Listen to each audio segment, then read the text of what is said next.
Baik, saudara sidang sudah kami buka. Kami tanyakan apakah saudara sehat hari ini. Alhamdulillah sehat. Baik, hari ini jadwalnya adalah pengerjaan urusan berkaitan dengan perkara sedang. Baik, saya memiliki semua dan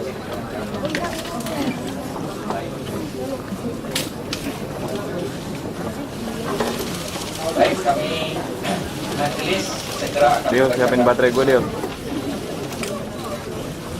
Dan sebelum dibacakan, kami minta persetujuan baik dari penuntut umum maupun dari penasihat hukum dan terdakwa. Karena ini saksinya banyak, jadi kita akan membacakan dakwaan dan pembelaan. Tetapi mulai dari fakta-fakta dan pertimbangan hukum akan kami bacakan secara dari penuntut umum. Ini kamera berapa? Empat ya? Dari terdakwa dan penasihat hukum. Ini kamera berapa? Yang di tag? 4.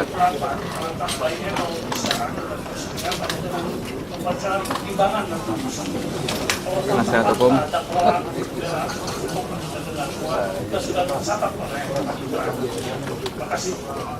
Bagaimana dari penuntut umum pada bagian saya ingin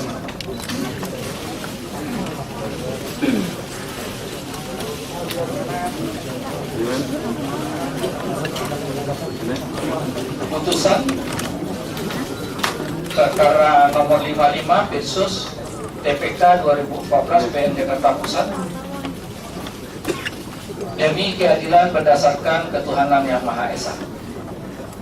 Pengadilan Tindak Pidana Korupsi pada Pengadilan Negeri Jakarta Pusat yang mengadili perkara-perkara tindak pidana korupsi pada tingkat pertama dengan acara pemeriksaan biasa telah menjatuhkan putusan sebagai berikut dalam perkara terdakwa.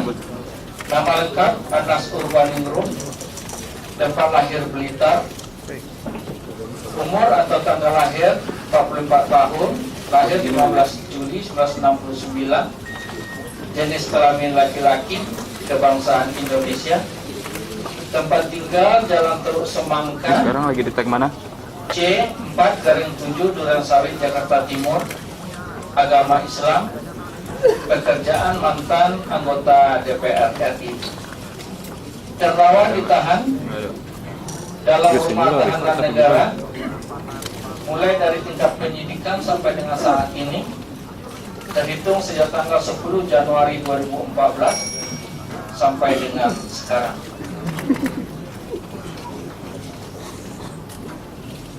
Terdakwa didampingi oleh tim penasihat hukum yang ditunjuk oleh terdakwa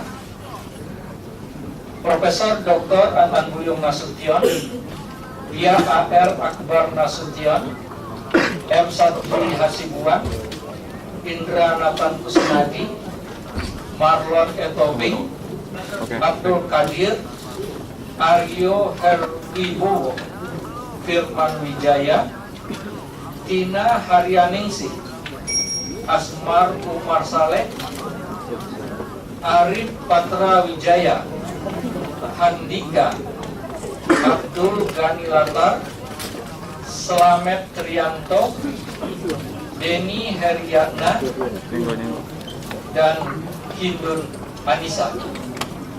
Para advokat dan konsultan hukum yang tergabung dalam tim pembelaan Anas Urbaningrum yang memiliki domisili hukum di kantor Anan Buyung Nasution dan partner beralamat di Jalan TB Simatupang, Kafling IS 1, Jakarta Selatan, berdasarkan surat kuasa khusus tanggal 26 Mei 2004 yang didaftar di Kepaniteraan Pengadilan Negeri Jakarta Pusat tanggal 28 Mei 2004.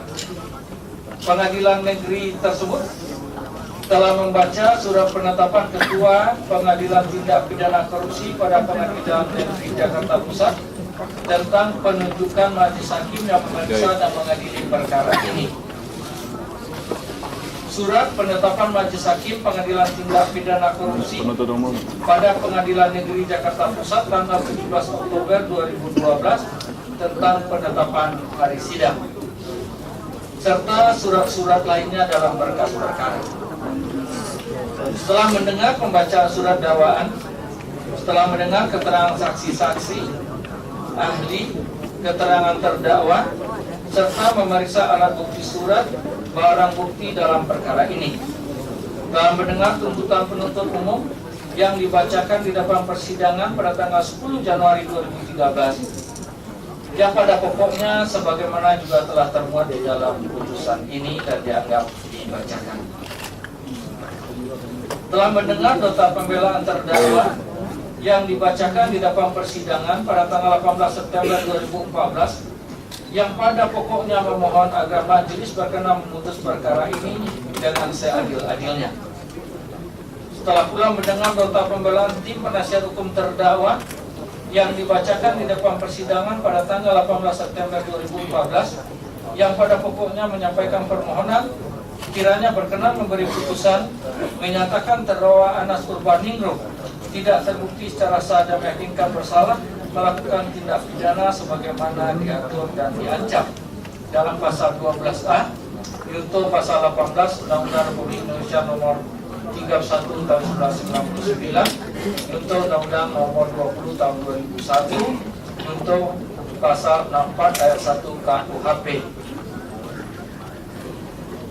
sebagaimana dakwaan pertama baik primer dan subsidiar, kemudian sebagaimana dakwaan kedua dan sebagaimana dakwaan ketiga. Membebaskan terdakwa Anas Urbaningrum dari segala tuntutan hukum atau setidaknya melepaskan terdakwa dari segala tuntutan hukum atau masalah. Mengeluarkan terdakwa dari tahanan rumah tahanan Komisi Pemberantasan Korupsi. Mengembalikan seluruh barang bukti yang disita dari terdakwa maupun dari pihak ketiga yang dijadikan barang bukti perkara ini, atau dari mana barang bukti tersebut disita, sebagaimana yang disebutkan dalam surat tuntutan kepada terdakwa Anas Urbaningrum, termasuk barang bukti yang masih dipergunakan dalam berkas perkara ini. Merehabilitasi harkat, martabat, dan nama baik terdakwa Anas Urbaningrum, membebankan biaya perkara kepada negara. Atau sekiranya majelis hakim berpendapat lain, kami mohon keringanan hukuman. Atau jika majelis hakim lagi-lagi berpendapat lain, mohon agar diberikan putusan yang seadil-adilnya demi tegaknya keadilan berdasarkan ketuhanan yang Maha Esa. Dalam pembelaannya, tim penasihat hukum melampirkan satu bundel surat yang terdiri dari lampiran 1 berupa pokok-pokok keterangan saksi, lampiran 2 berupa pokok-pokok keterangan saksi-saksi adecam, lampiran 3 berupa pokok-pokok keterangan ahli, lampiran 4 berupa pokok-pokok keterangan terdakwa, lampiran 5 berupa alat bukti surat. Setelah mendengar tanggapan penuntut umum atas nota pembelaan terdakwa dan tim penasihat hukum terdakwa yang disampaikan secara lisan dalam persidangan pada tanggal 18 September 2014, yang pada pokoknya tetap pada tuntutannya semula, serta tanggapan dari terdakwa dan tim penasihat hukumnya atas tanggapan penuntut umum tersebut yang disampaikan juga secara lisan di depan persidangan pada tanggal 18 September 2014 tersebut, yang pada pokoknya tetap pada pembelaannya semula, yang keseluruhannya termuat dalam berita acara persidangan, yang merupakan satu kesatuan yang tak terpisahkan dalam putusan ini.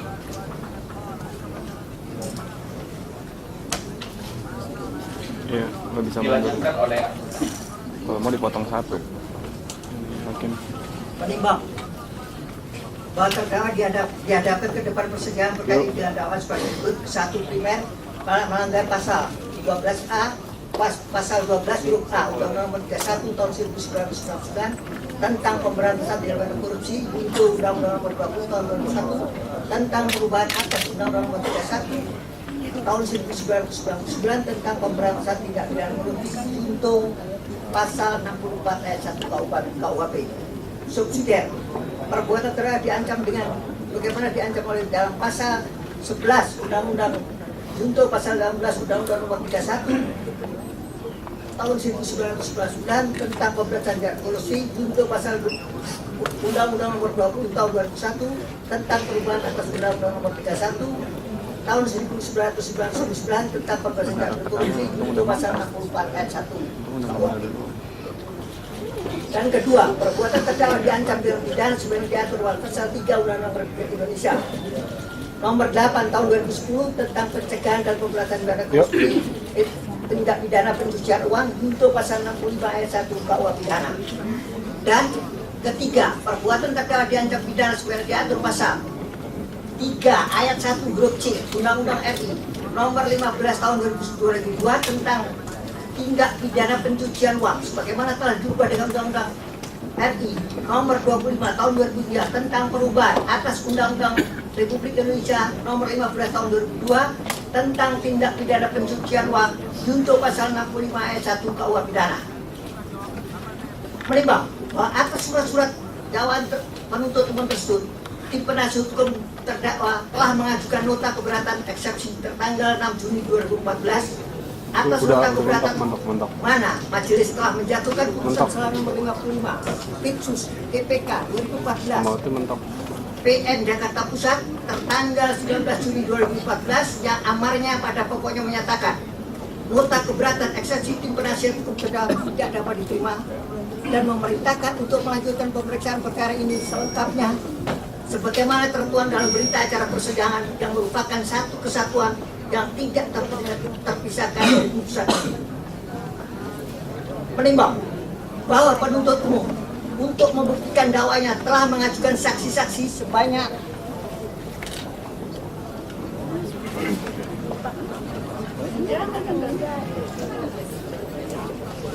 28 saksi, saksi ADK sebanyak 11 saksi,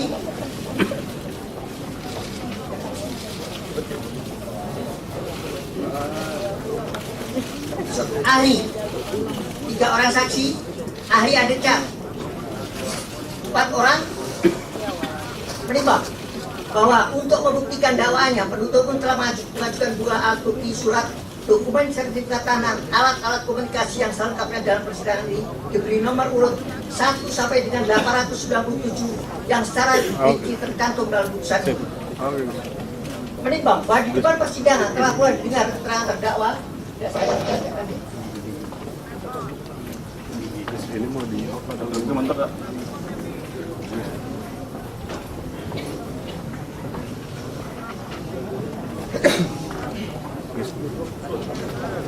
Ini mau dilanjutin record atau gimana? Si Lukman samping gue. Siapa? Siapa? Menimbang bahwa sampai majelis akan pertimbangkan segala sesuatu yang terungkap dalam persidangan perkara ini, baik dari keterangan saksi, ahli, alat bukti, surat keterangan terdakwa dan barang bukti setelah dihubungkan satu sama lain, maka dulu fakta hukum sebagai berikut.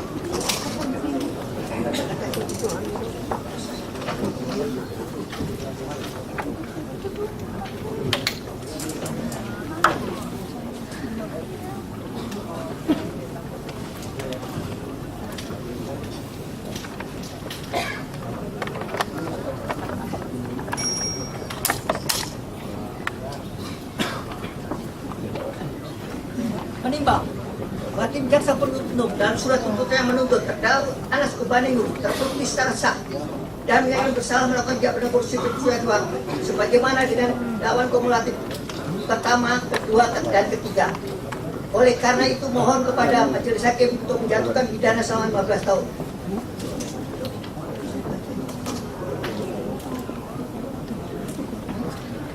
Sudah dibacakan. Nah.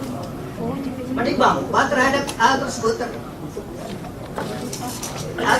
terdakwa dan penasihat hukumnya sebagian dikemukakan dalam wilayah yang mempunyai kesimpulan yang berbeda. Nah, tentu karena menurut terdakwa dan penasihat hukumnya bahwa berdasarkan fakta-fakta yang terduga berjalan bahwa terdakwa tidak terbukti bersalah melakukan yang benar sebagai didakwa dalam jaksa penuntut umum tersebut.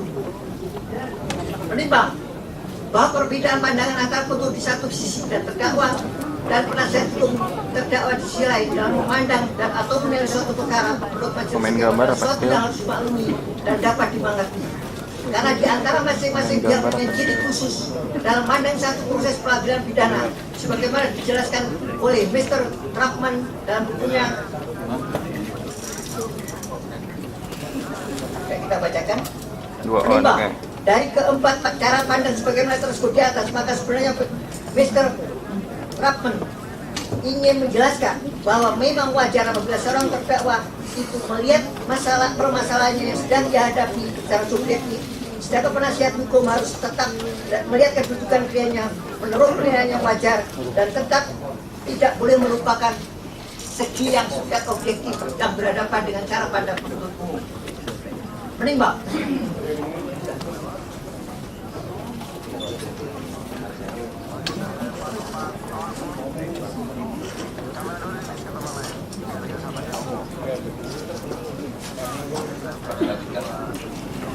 menimbang bahwa oleh karena adanya posisi penilaian dari sudut pandang yang saling berhadapan antara terdakwa, penasihat hukum terdakwa dengan penuntut umum sebagaimana disebut di atas, maka majelis hakim akan mempertimbangkan pula tindak pidana yang didakwakan kepada terdakwa berdasarkan penilaian yang bersifat objektif dari posisi yang objektif pula. Menimbang bahwa oleh karena itu proses peradilan bukanlah semata-mata menegakkan keadilan yang lepas dari kaitannya dengan penyelesaian perkara atau sistem hukum yang dianut. Walaupun demikian, perlu pula disadari bahwa salah satu tujuan akhir proses peradilan adalah menemukan keadilan, kebenaran dan manfaat dari penegakan hukum dalam proses peradilan tersebut. Sehingga oleh karena itu keadilan yang dimaksud tentu harus didasarkan atau dengan tetap memperhatikan ketentuan-ketentuan yang terdapat dalam undang-undang dan berbagai peraturan lain yang mengatur dalam rangka mewujudkan rasa keadilan masyarakat atau social justice, rasa keadilan moral atau moral justice, dan keadilan menurut undang-undang itu sendiri atau legal justice, sehingga pada akhirnya diperoleh suatu total justice. Menimbang bahwa sejalan dengan tuntutan reformasi dan paradigma baru dalam penyelenggaraan peradilan, sesungguhnya peran dari tugas aparatur penegak hukum khususnya hakim adalah mengembalikan fungsi dan tujuan hukum agar tidak kehilangan kekuatannya, memberikan perlindungan bagi yang tidak bersalah dan menerapkan sanksi bagi yang bersalah, yang mencerminkan rasa keadilan yang bersifat total justice tersebut di atas sesuai dengan tingkat kesalahannya. Menimbang bahwa pertimbangan-pertimbangan tersebut di atas perlu dikemukakan karena apabila majelis hakim mempertimbangkan dasar-dasar dan alasan-alasan yuridis putusan ini menjadi jelas baik rasio desendensinya maupun objektif diktum putusan, sehingga dapat dipahami oleh semua pihak dan masyarakat. Videonya hilang. Bagaimana sesungguhnya penegakan hukum telah dilaksanakan dengan sungguh-sungguh oleh majelis hakim dalam rangka menegakkan keadilan dan kebenaran. Menimbang bahwa terdakwa didakwa dengan dakwaan yang susun secara kumulatif subsidiaritas, di mana pada dakwaan satu primer terdakwa didakwa melakukan tindak pidana melanggar pasal 12 huruf A Undang-Undang Nomor 31 Tahun 1999 tentang pemberantasan tindak pidana korupsi, sebagaimana telah diubah dengan Undang-Undang Nomor 20 Tahun 2001 tentang perubahan atas Undang-Undang Nomor 31 Tahun 1999 tentang pemberantasan tindak pidana korupsi, junto pasal 64 ayat 1 Kitab Undang-Undang Hukum Pidana subsidiar melakukan tindak pidana korupsi sebagaimana diatur dan diancam pidana dalam pasal 11 junto pasal 18 Undang-Undang Nomor 31 Tahun 1999 tentang pemberantasan tindak pidana korupsi, sebagaimana telah diubah dengan Undang-Undang Nomor 20 Tahun 2001 tentang perubahan atas Undang-Undang Nomor 31 Tahun 1999 tentang pemberantasan tindak pidana korupsi, junto pasal 64 ayat 1 KUHP, dan dakwaan kedua melakukan tindak pidana korupsi sebagaimana diatur dan diancam pidana dalam pasal 3 Undang-Undang Republik Indonesia Nomor 8 Tahun 2010 tentang pencegahan dan pemberantasan tindak pidana pencucian uang, junto pasal 65 ayat 1 KUHP, dan dakwaan ketiga melakukan tindak pidana pencucian uang diancam dengan pasal 3 ayat 1 C Undang-Undang RI nomor 15 tahun 2002 tentang tindak pidana pencucian uang, sementara diubah dengan Undang-Undang RI nomor 25 tahun 2003 tentang perubahan atas Undang-Undang 15 tahun 2002 tentang tindak pidana pencucian uang. Nimbang bahwa oleh kena dakwaan penuntut umum dalam surat dakwaan perkara aku bersifat kumulatif subsidiaritas, maka majelis hakim akan mempertimbangkan dakwaan ke-1 primer terlebih dahulu, dan jika tidak terbukti maka selanjutnya akan dipertimbangkan dakwaan ke-1 subsidiar, dan selanjutnya dakwaan kedua dan dakwaan yang ketiga.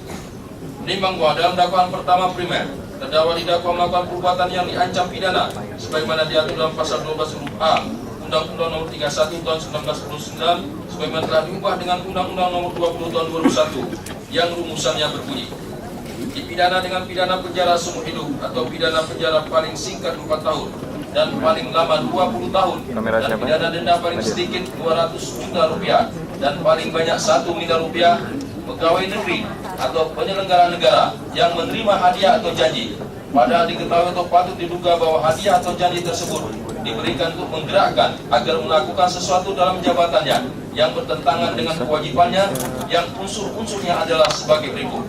Unsur pertama, pegawai negeri atau penyelenggara negara. 2. Menerima hadiah atau janji padahal diketahui atau patut diduga bahwa hadiah atau janji tersebut diberikan untuk menggerakkan agar melakukan atau tidak melakukan sesuatu dalam jabatannya yang bertentangan dengan kewajibannya. Unsur ketiga adalah pasal 64 ayat 1 KUHP tentang melakukan beberapa perbuatan yang ada hubungan sedemikian rupa sehingga harus dipandang sebagai satu perbuatan berlanjut. Ini tag berapa?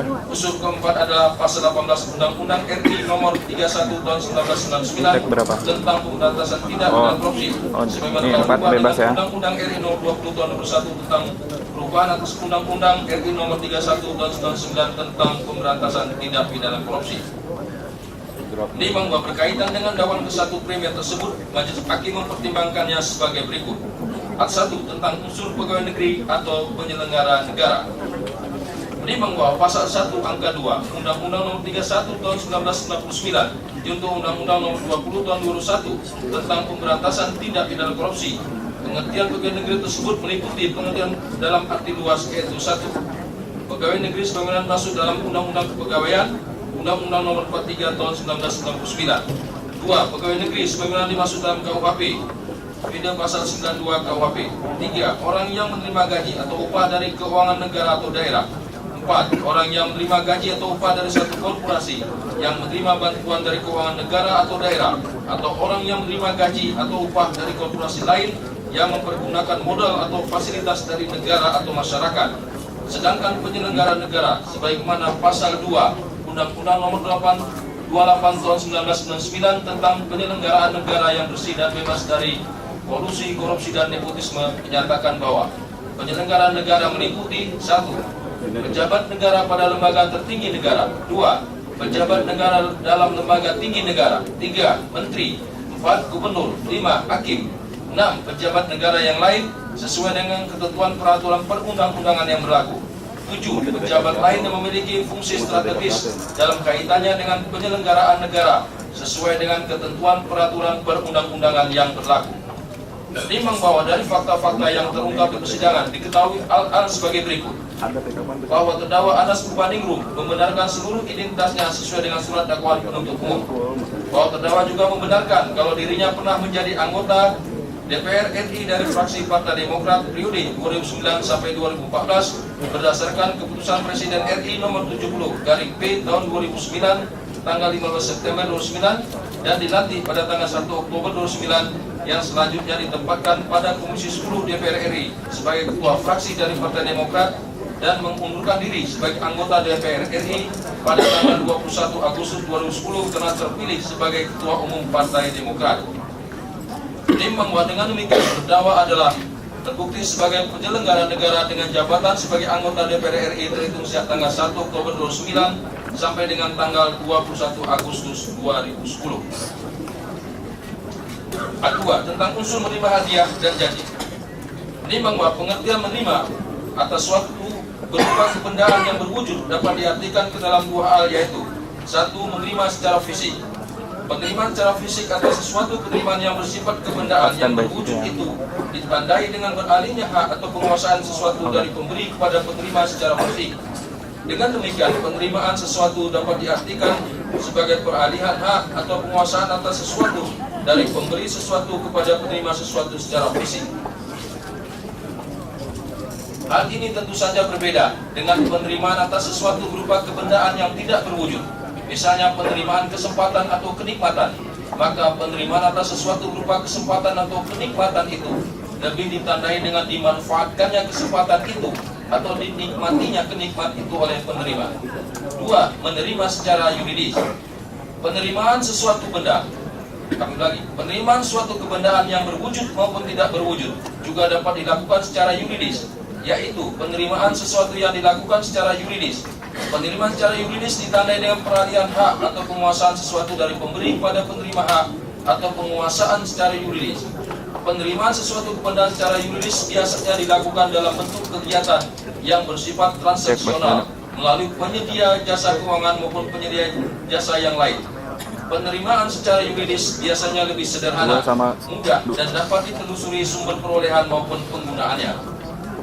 5. Bahwa Undang-Undang Nomor 31 Tahun 1999 tentang Pemberantasan Tindak Pidana Korupsi sebagaimana telah diubah dengan Undang-Undang Nomor 20 Tahun 2001 tentang perubahan atas Undang-Undang Nomor 31 Tahun 1999 tentang Pemberantasan Tindak Pidana Korupsi tidak memberikan definisi secara tegas tentang pengertian hadiah sebagaimana dimaksud dalam unsur menerima hadiah dalam pasal 12 huruf A. Maka perlu penelusuran referensi yang dapat dijadikan sebagai acuan untuk memaknai istilah hadiah. 5. Bahwa menurut jurisprudensi yaitu putusan Fura tanggal 25 April 1916 yang dimaksud dengan hadiah adalah segala sesuatu yang mempunyai arti yang mempunyai arti baik benda berwujud, misalnya mobil, televisi atau tiket pesawat terbang, maupun benda tidak berwujud, misalnya hak atas kekayaan intelektual maupun berupa fasilitas untuk bermalam di suatu hotel berbintang. Menimbang bahwa menurut Dr. Adami Khazawi, sarjana hukum, dalam pembahasan unsur-unsur delik sebagaimana dimaksud pasal 5 ayat 2 yang relevan dengan pembahasan pasal 12 huruf A menyatakan bahwa pengertian hadiah menurut tata bahasa lebih mengacu pada pengertian benda atau kebendaan yang bernilai uang. Perbuatan menerima sesuatu berupa benda atau hadiah yang baru dianggap perbuatan menerima hadiah selesai kalau nyata-nyata benda itu telah diterima oleh yang menerima, yakni diperlukan syarat telah beralihnya kekuasaan atas benda itu ke tangan orang yang menerima. Sebelum kekuasaan atas benda itu beralih ke dalam kekuasaan si penerima, maka perbuatan menerima belumlah dianggap terwujud secara sempurna. Lebih lanjut dikemukakan bahwa rumusan perbuatan menerima dalam pasal 5 ayat 2 menunjukkan bahwa tindak pidana suap pasif berupa tindak pidana yang dirumuskan secara formil. Tindak pidana yang demikian disebut dengan tindak pidana formil. Selanjutnya dinyatakan bahwa selesainya perbuatan menerima adalah apabila sesuatu perbuatan menerima suatu pemberian, misalnya segepoh uang, telah berpindah kekuasaannya secara mutlak dan nyata ke tangan atau ke dalam kekuasaan pegawai negeri yang menerima. Karena demikian syarat penyelesaian dari perbuatan menerima yang sama dengan syarat dari perbuatan memberi. Dalam kurung Fide Adami Khazawi, Pidana Material Formil Korupsi Indonesia. 5. Bahwa pengertian janji adalah tawaran sesuatu yang diajukan dan akan dipenuhi oleh si pemberi tawaran. Sedangkan menerima janji dapat dianggap telah selesai dengan sempurna manakala telah ada keadaan-keadaan sebagai pertanda atau indikator bahwa mengenai isi apa yang dijanjikan telah diterima oleh pegawai negeri tersebut. Misalnya anggukan kepala atau keluarnya ucapan atau kata-kata yang kena sifatnya dapat dinilai atau dianggap menerima. Misalnya mengucapkan kata ya, baik, terima kasih, alhamdulillah, yes, oke, dan sebagainya. 5. Bahwa dari fakta-fakta hukum yang diperoleh di persidangan diketahui hal-hal sebagai berikut. 1. Bahwa pada sekitar tahun 2005 terdakwa berhenti dari anggota Komisi Pemilihan Umum dan selanjutnya terdakwa masuk sebagai anggota Partai Demokrat dan berhasil menduduki jabatan sebagai Ketua Dewan Pimpinan Pusat Bidang Politik sebagai tahap awal sebelum menjadi Ketua Umum Partai Demokrat. 2. Bahwa dengan kedudukannya sebagai Ketua DPP Bidang Politik, terdakwa mempunyai pengaruh yang besar untuk mengatur proyek-proyek pemerintah yang bersumber dari APBN. Pengaruh terdakwa menjadi semakin besar setelah terdakwa mencalonkan diri sebagai anggota DPR RI dari Partai Demokrat dan terpilih menjadi anggota DPR RI periode tahun 2009 sampai 2014 serta ditunjuk sebagai ketua fraksi Partai Demokrat di DPR RI. 3. Bahwa terkait pembiayaan dalam rangka pemenangan terdakwa Anas Urbaningrum dalam Kongres Partai Demokrat tahun 2010 dan semenjak Muhammad Nazarudin terpilih sebagai anggota DPR September 2009, saksi Muhammad Nazarudin tidak lagi menangani perusahaan secara langsung. Maka penanganan perusahaan akhirnya dipercayakan kepada bagian marketing. Dan untuk menerapkan disiplin pada karyawan, Muhammad Nazarudin selalu mengatakan, kalian harus bekerja keras cari uang yang banyak, karena kita lagi mau buat Anas Urbaningrum jadi ketua umum. Dan kalau dia jadi ketua umum, kita akan buat dia jadi presiden. 4. Bahwa atas dorongan diberikan oleh saksi Muhammad Nazarudin tersebut, maka semua marketing yang mendengar perintah itu mulai giat mencari uang melalui proyek. 5. Bahwa saksi cukup dekat dengan terdakwa. Saksi dan terdakwa masuk dalam satu partai, yaitu Partai Demokrat, dan saksi masuk Partai Demokrat bersama dengan terdakwa. 6. Bahwa selanjutnya saksi Muhammad Nazarudin dan terdakwa berinisiatif untuk mengumpulkan dana-dana dari fee proyek untuk realisasi terdakwa menjadi ketua umum Partai Demokrat. 7. Bahwa perusahaan yang dipakai pertama kali adalah PT Anugrah Nusantara milik saksi Nazarudin, dan terdakwa masuk ke perusahaan tersebut dengan cara membeli saham PT Anugrah Nusantara sebanyak 30% secara di bawah tangan, sehingga akta perusahaan tersebut secara yuridis tetap atas nama pemilik utama, yaitu Muhammad Nazarudin dan keluarganya. 8. Bahwa terdakwa dalam persidangan menyangkal tentang hal ini, namun setelah dilakukan cek melalui laboratorium forensik oleh Pusdafis Bareskrim Mabes Polri, cap jempol yang ada pada surat tersebut diidentifikasi adanya kesamaan dari sidik jari yang ditandatangani terdakwa dalam akte jual beli dengan sidik jari jempol kiri pada kartu AK23, yaitu kartu yang merekam 10 sidik tangan kanan dan tangan kiri milik terdakwa Anas Urbaningrum. 9. Bahwa di PT Anugrah Nusantara, terdakwa pada bulan November sampai Desember 28 dan bulan Januari sampai April 29 menerima gaji sebesar 20 juta rupiah per bulan yang tercatat dalam buku keuangan perusahaan. Hal yang sama juga diterangkan oleh saksi Minanis dalam persidangan yang oleh terdakwa diakui sebagai honorarium dan imbalan atas konsultan politik Nazarudin.